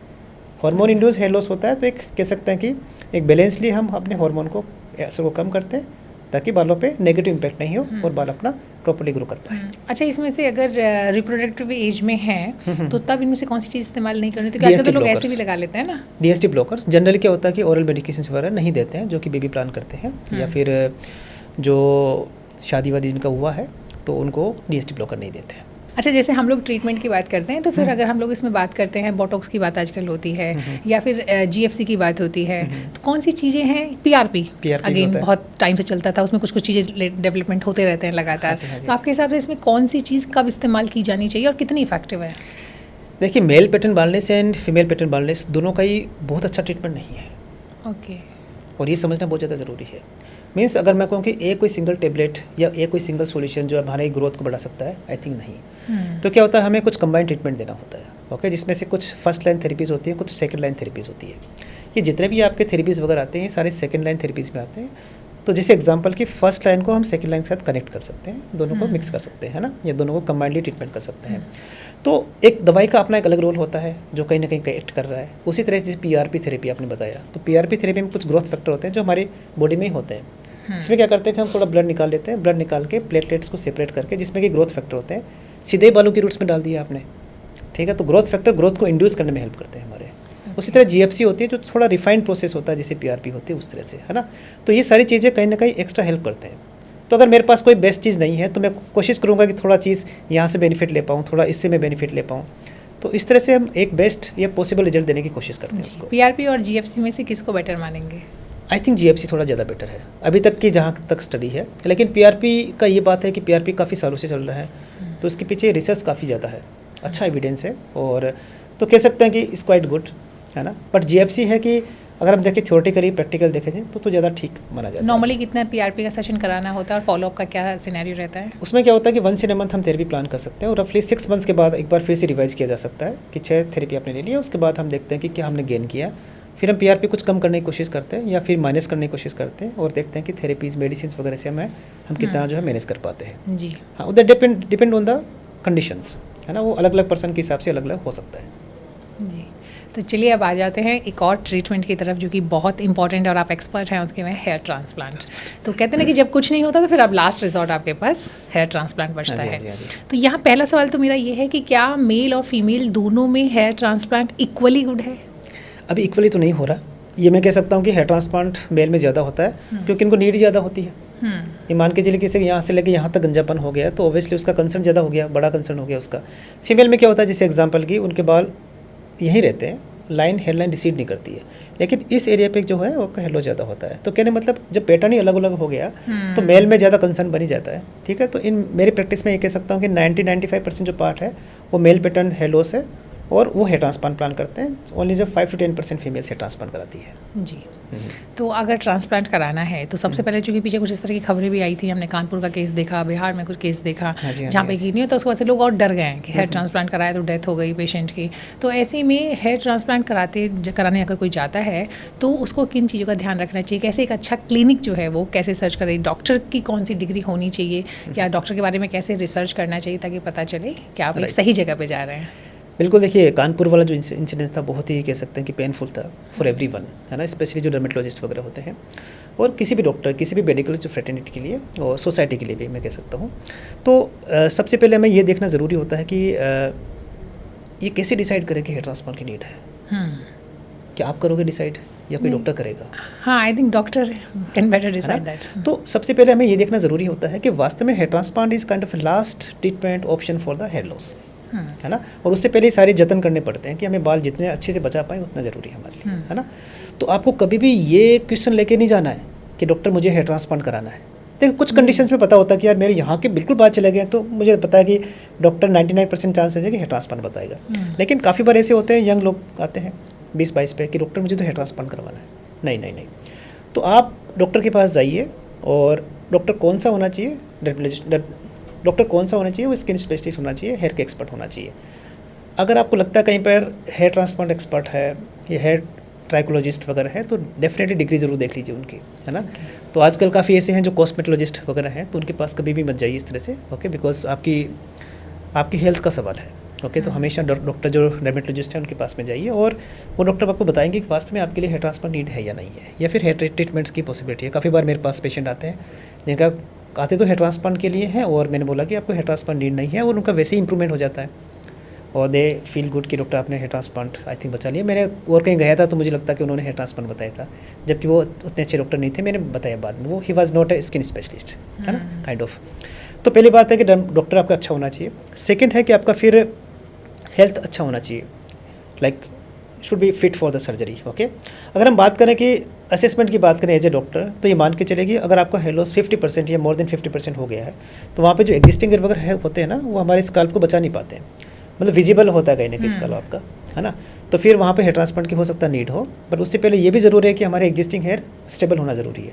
अगर किसी ने बोला कि 6 महीने से मेरे डॉक्टर 50% चले गए, तो I think is not kind of right candidate for the hair transplant. सबसे पहले हेयर लॉस को स्टेबल करना होता है, उसके बाद में ये देखना होता है बॉडी बिल्कुल ठीक है या नहीं है, he is like fit from mentally और फिजिकली, है ना, उसके सारे क्वेश्चंस कवर हो चुके हैं कि नहीं हो चुके हैं, ओके। क्योंकि हेयर ट्रांसप्लांट की अपनी अलग लिमिटेशंस हैं। कोई बोलता है डॉक्टर यहाँ सारे मेरे बाल नहीं है और मेरा तो बड़ा अच्छा हेयर ट्रांसप्लांट कर दो, तो हो सकता है कि उतना पॉसिबल नहीं है उनके लिए, है ना। जैसे मैंने बताया शुरुआत के अंदर डिमांड एंड सप्लाई वाला गेम, ठीक है, तो वो पता होना ज़रूरी है। तो अगर लगता है सब कुछ ठीक है, डॉक्टर बोल रहे हैं आपके और आप बिल्कुल ठीक है, तो आप हेयर ट्रांसप्लांट प्लान कर सकते हैं फिर। जी, आपकी अपनी प्रैक्टिस में सबसे यंगेस्ट और ओल्डेस्ट पेशेंट किस उम्र का रहा है? इनफैक्ट मैं चाहूँगी कि बताएं कि अगर आपकी अलावा भी जो सबसे यंगेस्ट, हाँ, जिसने ट्रांसप्लांट कराया हो। देखिए मैम, बुक्स के अकॉर्डिंग तो ये माना जाता है कि 24-25 साल से पहले हेयर ट्रांसप्लांट नहीं करना चाहिए, है ना। लेकिन मैंने सच बताऊँ, मैं आपकी पॉडकास्ट बोलता हूँ, मैंने 21 ईयर का भी एक पर्सन का हेयर ट्रांसप्लांट किया है ना। He was almost grade 3 hair loss, ठीक है, and he was keeping the cap. और वो 2 दिन से मेरे क्लिनिक बैठे थे कि डॉक्टर मुझे हेयर ट्रांसप्लांट ही करवाना है। वास्तव में मेरा ये था कि मैं कुछ स्टेबिलिटी दे दूँ उनको पहले हेयर लॉस की, लेकिन he was not ready for that, because वो इतने ज़्यादा स्ट्रेस थे उस चीज़ के लिए। अब 21 साल की उम्र, 21 साल के में अगर आपके बाल चले जाते हैं, दूसरी बात है कि किसी के भी नहीं गए हैं बाल, उसके सारे दोस्तों में अच्छे बाल हैं उनके। और उस लेवल में क्या होता है, उस एज में मैच्योरिटी भी नहीं होती है, सारे दोस्त चिढ़ाना भी शुरू कर देते हैं उनको, ठीक है, तो वो चीज़ें ज़्यादा होती है। अगर आपका 30 साल में कोई 35 साल में कोई ऐसा कुछ प्रॉब्लम होती है, तो आपके दोस्त मैच्योर होते हैं, है ना, एक ये भी फैक्टर है ना। तो आपके सारे दोस्त, सारी क्लास वाले आपको चिढ़ा रहे हैं, and is not remove the cap. वो पर्सन अपने मतलब कि क्लोज फ्रेंड्स की शादियों, मतलब घरों में शादी में भी नहीं जा रहा था, बिकॉज वो इतना ज़्यादा अपने आप को उसने जो है वो कर लिया था। Then I did hair transplant for him and he was very happy, okay. तो अल्टीमेटली गोल ये होता है कि अगर आपको वास्तव में नीड है, that we can plan any day, okay. तो 20 पे भी किया है, किसी ने 19 में भी किया होगा, बट मैंने 21 में किया है। इंटरेस्टिंगली मैंने अगर बात करें कि ज़्यादा कौन से सबसे एज में किया है, तो 74 ईयर्स मेरे पास में एक जेंटलमैन आए थे and he wanted hair transplant की, डॉक्टर मुझे आप हेयर ट्रांसप्लांट कर दीजिए। और उसकी अगर इंटरेस्टिंग स्टोरी है उनकी, मैंने कहा सर हेयर ट्रांसप्लांट क्यों कराओ इस एज में? कि डॉक्टर देखो, अब मेरा कुछ भरोसा नहीं है, मैं पता नहीं कभी चला जाऊँ ऊपर, और मेरी वाइफ है ना वो 20 साल पहले मर गई थी, चली गई थी, एंड ये उनकी फ़ोटो है, देखो 54 ईयर्स के आसपास की, और मेरी वाइफ बड़ा बाल बड़ा पसंद करती थी। How sweet. तो एक काम करो, बस बाल बना दो, बाकी तो मैं देख लूँगा, ठीक है ना। तो एटलीस्ट मैं आराम से जा पाऊँ, ठीक है। So this is how see the people emotionally they are like thinking over that. So ये सारी चीज़ें देखा मैंने। 74 में वो जब बात बोला कि डॉक्टर मेरा डाटा सब डिलीट कर दीजिए एंड बाबा ये वापस नहीं आऊँगा, because I don't want any kind of treatment now. So this is how. So like काफ़ी, जब तक आप फिट हैं, आपके पास बाल हैं, तो आप हेयर ट्रांसप्लांट प्लान कर सकते हैं। अच्छा, एक बड़ा कंसर्न ये है कि मान लीजिए जिसको प्रॉब्लम है, जिसका हेयर फॉल हो रहा है, वही हेयर ट्रांसप्लांट पे जाएगा, तो अब जो बाल आपने लगाए वो बाल आपके रहें या वो आपके ग्रो करें सही तरीके से, इसके लिए क्या करना होगा? क्योंकि ये भी तो पॉसिबल है कि अगर आपकी बॉडी में कोई ना कोई कमी है और वो आप नहीं हो पा रहा है, तभी आपके बाल जा रहे हैं। बिल्कुल। तो फिर तब आप उसको कैसे रोकेंगे आगे? अगर आप डिसिप्लिन नहीं है तो आप हेयर ट्रांसप्लांट मत कराइए। ओके। आपको थोड़ा सा ना कह सकते हैं कि आपको प्रॉमिस देना पड़ेगा अपने बालों के लिए कि भाई मैं एक्स्ट्रा केयर करूँगा। उस एक्स्ट्रा केयर में क्या होगा? हाँ, जो हम बाल लगाते हैं ना, ये वाले बाल यहाँ से पीछे से बाल निकालते हैं, इसमें हार्मोन का असर नहीं होता या फिर बहुत कम होता है। ओके, तो ये कह सकते हैं कि इस एरिया में जो हेयरफॉल का जो 98% जो कॉज था हमारा, वो हार्मोन ही था। और अब हम जो बाल लगा रहे हैं उस पर 98% चांसेज है कि वहाँ पर बालों के हार्मोन का असर नहीं हो। लेकिन 2-5% ऐसे कॉजेज जरूर होते हैं जो कि आपके साथ हमेशा रहने वाले हैं, जैसे नहीं, कि बट यहाँ मेरा सवाल है, जो आप कह रहे हैं कि पीछे के वाला अगर यहाँ पे लगाते हैं तो फिर उस पर हार्मोन असर नहीं करेगा? हार्मोन तो आपकी बॉडी में रिलीज होगा ही, उस पोर्शन पे नहीं होगा, या बाल भी नहीं होगा? हाँ, तो आई थिंक ये सबसे ज़्यादा साइंटिफिक क्वेश्चन पूछा आपने। इसका आंसर मैं बताता हूँ। इसको बोलते हैं डोनर डोमिनेंस थ्योरी। ओके। कहने मतलब है कि जो बाल जहाँ का है वो वहीं के कैरेक्टर लेके आगे बढ़ेगा। ओके। अगर यहाँ का बाल पतला है, छोटा है, करली है, तो यहाँ पर भी ऐसे ग्रो करेगा वो, है ना। उसके एनवायरनमेंट का फ़र्क नहीं पड़ेगा, वो सिर्फ वहाँ से सिर्फ ब्लड ले लेगा, वहाँ से ग्रोथ फैक्टर लेगा, न्यूट्रिशन ले लेगा, लेकिन उसके करैक्टर को हम यूज़ नहीं करेंगे, है ना। आप ये मान के चलिए, अगर कोई साउथ वाला बंदा अगर नॉर्थ में रह रहा है तो साउथ की तरह रहेगा वो। राइट। वो ना वो वही है कि आप गाजर लगा रहे हैं, आप ज़मीन मिट्टी में लगाएं चाहे आप गमले में लगाएं, वो तो गाजर ही निकलेगी ना इसके अंदर से, है ना। तो उस तरह से कह सकते हैं कि इन बालों के ऊपर जनरली इसके एनवायरनमेंट का फ़र्क नहीं पड़ता है। ओके। तो इसलिए तो सक्सेसफुल होता है ट्रांसप्लांट, है ना। नहीं तो अगर सोचिए, अगर यहाँ के बाल लगाए उसी तरह से ये वाले बाल जा रहे हैं, अगर प्लांटेड हेयर भी चले जाए तो फिर 1-2 साल में फिर तो वापस गंजे, फिर तो अच्छा, कभी लोग दोबारा भी कराते हैं ट्रांसप्लांट? हाँ, करना पड़ता है। देखिए क्या होता है कि केसेस में कराना का पड़ता है और कितने साल के बाद? हाँ, वो डिपेंड करता है। जैसे एग्जांपल हम बाल लगाते हैं सामने, जैसे एग्जांपल किसी का ग्रेड 3 हेयर लॉस है, हमने फ्रंट में पाम साइज हमने हेयर ट्रांसप्लांट कर दिया, पीछे के बाल अभी तो है, लेकिन 2-3 साल बाद पीछे के बाल कुछ कम हो गए, चले गए, तो हो सकता है कि हम पीछे बालों को फिर से हम कवर करें, जिसके लिए हमें बियर्ड या फिर चेस्ट के हेयर वगैरह मिक्स करके भी लगाने होते हैं। कभी कभी ऐसा होता है कि डॉक्टर की मेरे को लगता है कि सामने के बाल थोड़े थिन हो गए हैं, पतले हो गए हैं, जैसे कि एग्जांपल 10% डेंसिटी कम होगी उसकी, तो उनको लगता है कि सी थ्रू इफेक्ट आ गया कि यहाँ से स्किन थोड़ा विजिबल हो रहा है, तो हल्का सा एक कह सकते हैं वापस से ट्रांसप्लांट किया जा सकता है। जैसे मैंने बताया कि जब तक आपके बाल हैं, जब तक आपके पास कहीं ना कहीं डोनर है, हाँ वो वाले बाल आपके स्काल्प के लिए यूज़ कर सकते हैं। तो बेटर है जल्दी ही करा लें अगर आपको ज़रूरत है तो। जल्दी मैं ये कहूँगा कि ज़्यादा है कि हम बालों को बचाएं जी, कि आपको हेयर ट्रांसप्लांट, आप हेयर ट्रांसप्लांट पोस्टपोन करते रहिए अपना। ओके। हाँ, कि जैसे एग्जांपल हम अच्छी दवाई लें, अच्छा केयर करें बालों का। नहीं, मान लीजिए आप कह रहे हैं ना कि बाल आपके होंगे तभी लगा पाएंगे ना, अगर हाँ, आप पता चला कि इंतजार ही करते रहें तो बाल भी आपके जो पीछे के हैं वो भी चले जाएं तो फिर कैसे देखिए करेंगे? पीछे वाले बालों पे जनरली नेगेटिव इम्पैक्ट बहुत कम होता है, तो आपके बाकी जगह बाल है ना, क्योंकि जो मेन फैक्टर है वो हार्मोन्स ही है। तो हार्मोन्स को जैसे कि बालों को कम करने के लिए anti hormonal therapy, PRP therapies, other medications like minoxidil वगैरह, ये सारे हम प्रॉपरली लेते हैं जैसे डॉक्टर गाइड करें, है ना। तो आप जो है अगर हम ट्रीटमेंट की बात करते हैं तो अब हम हाँ। चाहते हैं कि आप हमें स्टेप्स बताएं कि अगर हेयर ट्रांसप्लांट होता है तो उसमें कितने स्टेप्स होते हैं और कितना दिन लगता है इस पूरे प्रोसीजर में, साथ ही साथ अगर किसी ने ये कराया है तो वो कितने दिन बाद अपनी नॉर्मल लाइफ स्टार्ट कर सकता है? राइट, देखिए हेयर ट्रांसप्लांट के लिए सबसे पहले आपको एक बार डॉक्टर से डिस्कस करना पड़ेगा, और अगर कोई मेडिकल कंडीशन वगैरह है, डॉक्टर आपकी इन्वेस्टिगेशन करेंगे, मेडिकल कंडीशन वगैरह उसको ठीक करना ज़रूरी है। जैसे किसी को डायबिटीज़ हो गया, हाइपरटेंशन वगैरह है, तो ये ठीक करना ज़रूरी है। तो कहने का मतलब है कि एटलीस्ट 2 वीक्स पहले आपको डॉक्टर से मिलना पड़ेगा आपको, और उसके बाद अपने लाइफ में थोड़ा चेंजेस करने पड़ेंगे। जैसे एग्जांपल अगर आप वर्कआउट कर रहे हैं तो वर्कआउट आपको बंद करना पड़ेगा, अगर आप स्विमिंग कर रहे हैं तो भी आपको थोड़ा सा अपने आप को होल्ड करना पड़ेगा। ऐसी कोई मेडिकल कंडीशन जो कि स्काल्प के ऊपर है, जैसे कि डेंड्रफ हो गया या कुछ सीबोरिक डर्मेटाइटिस हो गया, तो उसको भी ठीक करना ज़रूरी है। तो कहने का मतलब है कि आपको मेंटली एंड फिजिकल धीरे धीरे आप लोगों को स्टेबल करना पड़ेगा। और अगर कोई ऐसी दवाइयाँ जो कि वास्तव में ब्लड थिनर वगैरह होती है तो उसको एटलीस्ट 7 to 10 डेज़ पहले बंद करनी होती है। तो यहाँ से आपके स्टार्ट होता है, कह सकते हैं कि आपका एक जर्नी होता है, ट्रांसप्लांट स्टार्ट हो सकता है यहाँ से। और जब एक डॉक्टर लगता है कि हाँ ये फिट है, एवरीथिंग इज़ ओके, तो डॉक्टर आपको सारी बातें बताता है और उसके बाद में हो हेयर ट्रांसप्लांट का एक डेट जो है डिसाइड करता है। मेरा मानना है कि हेयर ट्रांसप्लांट जनरली 1 या 2 दिन में हो जाता है। छोटा हेयर ट्रांसप्लांट होता है तो 1 डे में हो जाता है, और वो रफली 6 से 8 घंटे लगता है। वो डिपेंड करता है कि हम कितने बार लगाते हैं। देखिए हेयर ट्रांसप्लांट कोई बहुत बड़ा सर्जरी नहीं है, लेकिन लंबा सर्जरी है, मीन्स एक एक बाल निकालना होता है, लगाना होता है। तो सबसे पहले क्या होता है कि जैसे एग्जांपल हम पेशेंट को हम लेके आते हैं तो हम सबसे पहले हम हेयरलाइन डिज़ाइन बनाते हैं उनकी, कि आपके बाल किस तरह से लगने वाले, कहाँ का बाल लगने वाले हैं। तो वो हेयरलाइन डिज़ाइन ही सबसे बड़ा पार्ट होता है। उसमें एज अप्रोप्रिएट हेयरलाइन होना चाहिए, आपका फेस के अकॉर्डिंग आपका हेयरलाइन होना चाहिए। देखिए बाल यहाँ लगे उसका कोई मतलब नहीं है, बाल ऐसे होना चाहिए जो आपके फेस पे शूट करे, है ना। हाँ, इसीलिए कई बार देखते हैं ना कुछ लोग के देख के मतलब लगाने के बाद हाँ, अच्छे लगते हैं, कि इसके अच्छे नहीं लगते हैं। तो हेयर ट्रांसप्लांट हम बालों के लिए नहीं कर रहे हैं, हेयर ट्रांसप्लांट हम लुक के लिए कर रहे हैं, हमारा लुक रिस्टोर होना चाहिए, है ना। तो यही सबसे बड़ा खेल है यहाँ पर। तो जितनी ज़्यादा डॉक्टर को एक्सपर्टीज़ होगी, डेफिनेटली उतना अच्छा आपको एक नेचुरल हेयरलाइन देने की कोशिश करेगा। तो यहाँ पे हेयरलाइन के लिए हेयरलाइन डिज़ाइन किया, उसके बाद हम पेशेंट को ओटी में ले लेते हैं, और फिर हम सबसे पहले यहाँ पे लोकल एनेस्थीसिया लगाते हैं, छोटा छोटा, ठीक है। पहले बाल ट्रिम भी कर लेते हैं, और उसके बाद में ये वाला एरिया नम होने के बाद में हम छोटे छोटे छेद बना लेते हैं वहाँ पे। इसको बोलते हैं स्लिटिंग करना, स्लिट बनाना छोटे छोटे, है ना। वो नीडल से बना लेते हैं, इतने रफली 3 to 4 मिलीमीटर के आसपास, इतना ही होता है ना। उसके बाद हम इनको टर्न करते हैं, और यहाँ पे जो है यहाँ पर एक एनेस्थीसिया देते हैं, और ये वाला जो एरिया है यहाँ से बाल निकालते हैं।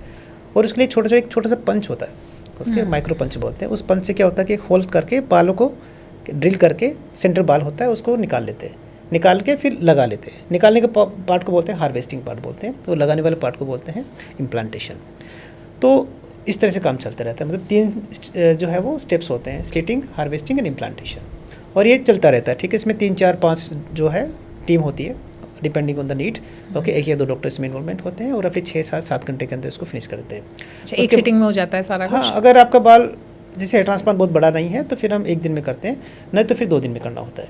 जैसे एग्जांपल हमें यहाँ से बाल निकालना है, जैसे पूरा एरिया कवर करना है, तो फिर नेक्स्ट डे फिर अगेन 4-5 घंटे और देना होता है। घर पे जाके आराम से आप रेस्ट कर सकते हैं, और आपको नेक्स्ट एटलीस्ट 5 to 7 डेज़ अच्छा रेस्ट करना होता है। 7 डेज़ के बाद में अगर बहुत ज़्यादा अर्जेंसी है तो आप जा सकते हो ऑफिस कि आपने एक हल्का सा कैप लगा के जा सकते हैं। अदरवाइज मैं कहूँगी 10th डे अगर आपको हो तो 10th डे में क्या होता है कि छोटे छोटे क्रस्ट बनते हैं यहाँ पे, ड्राई स्किन होती है, तो ड्राई स्किन रिमूव करते हैं। तो 10th डे के आसपास आपको बिल्कुल ऐसे लगेगा कि मेरे बाल है वो छोटे ही बाल हैं, और इस तरह से आपका एक हेयर ट्रांसप्लांट का प्रीव्यू मिल जाता है आपको, और आप एब्सोल्युटली मतलब बिल्कुल हेल्दी रहते हैं। शुरू के 2-3 दिन में हल्का सा माइल्ड पेन हो सकता है, माइल्ड स्वेलिंग हो सकती है, लेकिन उसमें ज़्यादा चिंता वाली बात नहीं होती है। सबसे बड़ी बात ये होती है कि आप अच्छा सा रेस्ट करें, जो डॉक्टर आपको दवाई देते हैं, मेडिसिन वगैरह वो लें अच्छे से, और कोई भी लगता है कोई तकलीफ हो रही है तो डॉक्टर के टच में रहें। इन्फेक्शन होने के भी चांसेस होते हैं? बिल्कुल होते हैं, चांसेस होते हैं, लेकिन अगेन लाइक जैसे मैंने बताया कि एक अच्छा डॉक्टर आपके इन्फेक्शन को प्रिवेंट करेगा और एक अच्छा केयर करना ज़रूरी है। हेयर ट्रांसप्लांट में ऑब्वियसली किसी भी पार्ट के अंदर एक सर्जिकल प्रोसीजर बहुत अच्छा होना चाहिए और पोस्ट केयर बहुत ज़्यादा इंपॉर्टेंट है, तो वो भी अच्छा होना ज़रूरी है। उस पोस्ट केयर में क्या क्या आएगा? उसमें रेस्ट कीजिए बस आप, है ना, ज़्यादा आपको मोबाइल नहीं देखना है, जस्ट क्लोज योर आइज़, और आपको हल्का सा टिल्ट होकर रखना है ताकि आपका स्वेलिंग फेस पे ज़्यादा नहीं आए, ताकि जल्दी हील हो जाए। और जितना एक रेस्ट करेंगे तो बॉडी का सारा ध्यान हील करने में रहेगा हमारा, ठीक है, और इन्फेक्शन पे नहीं होगा।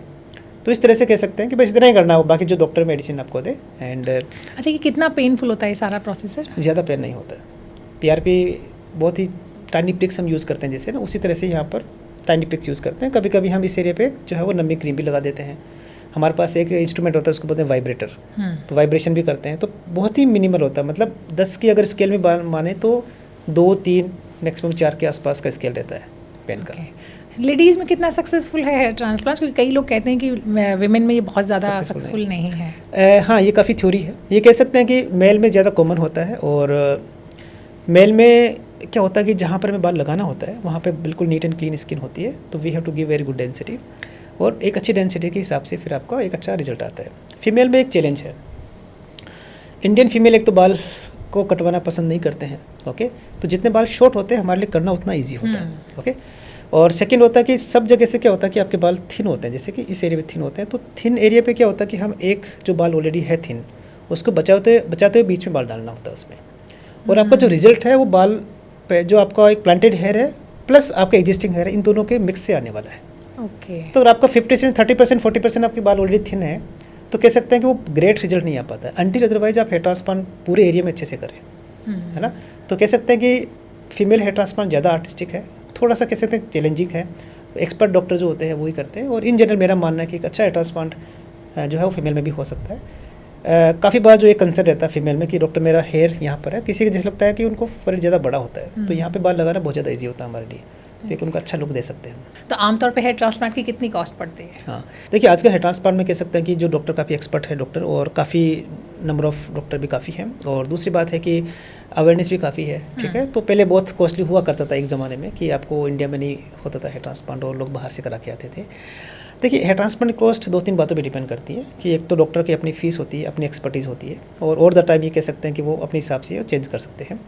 जैसे कोई भी अगर कोई वकील होता है तो उसकी फ़ीस 50,000 भी हो सकती है और 5 लाख भी हो सकती है, वो डिपेंड करता है उसके ऊपर, है ना। फिर भी एक रफ आइडिया। हाँ, था उसके ऊपर। सेकंड जो फैक्टर इस पर डिपेंड करता है कि आपके पास में जो है कितने एक्सपर्ट जो है हैंड्स है आपके, ठीक है, क्योंकि this is kind of a little bit special surgery, okay. तो आपके लिए सिर्फ जो स्टाफ होता है वो उसी के लिए ट्रेंड होता है आपके लिए, है ना।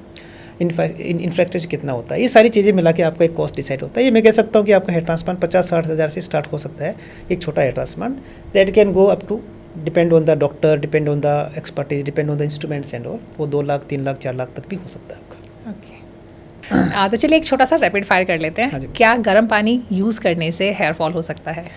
आई थिंक ज़्यादा नहीं होता है हेयर फॉल। और हार्ड वाटर हेयर फॉल का रीज़न होता है? हार्ड वाटर से आपके हेयर फॉल नहीं होता है, आपका हेयर डैमेज होने के चांसेस रहते हैं। जी। लगातार अगर आप अपने बालों पे साबुन का इस्तेमाल करते हैं तो क्या वो बालों को डैमेज करती है? बिल्कुल करते हैं, आपकी डैमेज करते हैं। क्या डेंड्रफ से भी हेयर फॉल हो सकता है या फिर डैमेज हो सकता है? डैंड्रफ से ज़्यादा हेयर फॉल नहीं होता है, बट ये ज़रूर है कि आपका जो हेयर साइकिल है उसमें थोड़ा सा इम्पैक्ट कर सकता है, लेकिन कम्प्लीटली आपका हेयर फॉल करे ऐसा पॉसिबल नहीं है। डेंड्रफ के लिए कौन सा शैम्पू यूज़ करना चाहिए? कुछ सल्फेट वाले शैम्पू होते हैं, प्लस कुछ इसमें के कुछ मेडिकेटेड शैम्पूस होते हैं जिसके अंदर आपका कि एंटी फंगल पार्ट भी होता है। बट ये मान के चलिए कि जितने भी एंटी डेंड्रफ शैम्पू होते हैं वो डीप क्लींजर्स होते हैं, स्काल्प के लिए होते हैं, ओके। तो उसके बाद में एक बार कंडीशनर लगाना बहुत ज़्यादा ज़रूरी है। हेयर फॉल वाले जो शैम्पूज होते हैं वो हाउ इफेक्टिव दे आर? बिल्कुल इफेक्टिव नहीं होते हैं। आज तक ऐसा कोई शैम्पू नहीं हुआ जो कि आपका हेयर ग्रोथ कर दे।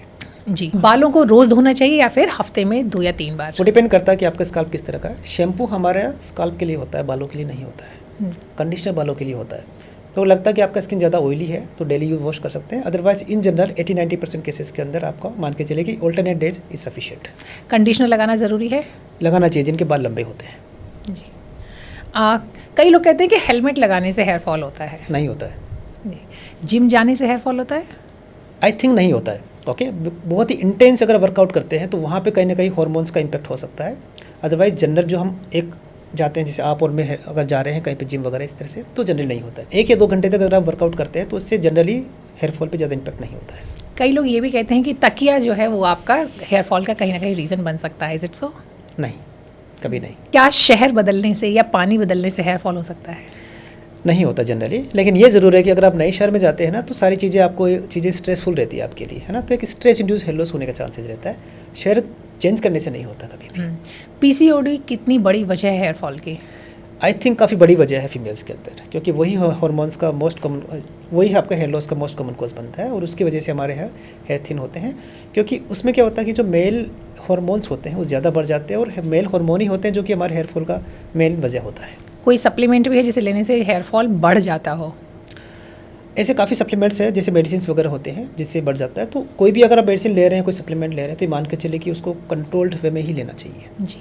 हेयर ऑयल, हेयर सीरम, दोनों में से क्या ज़्यादा इफेक्टिव है? आई थिंक हेयर सीरम ज़्यादा साइंटिफिकली कह सकते हैं कि ज़्यादा अच्छा रहता है, तो हेयर ऑयल की जगह हेयर सीरम लगाया जा सकता है। जी। हाँ। क्या हाँ। हेयर कलर करने से बाकी बाल भी आपके ग्रे हो जाते हैं? कभी नहीं होते में से। अगर हम आपसे पूछे कि most overrated hair care product कौन सा है? कि शैम्पू आपकी ग्रोथ करता है बालों की? बिल्कुल नहीं करता है। और इंडियन की अगर बात करें तो अनियन जूस जो होता है कि ग्रोथ कर सकता है, आई थिंक उतना नहीं कर पाता है। जी। अगर हम इतिहास से कोई एक शख्स ले लें जिनका कि हेयर ट्रांसप्लांट आपको करना होगा, तो कौन होंगे? Abraham Lincoln.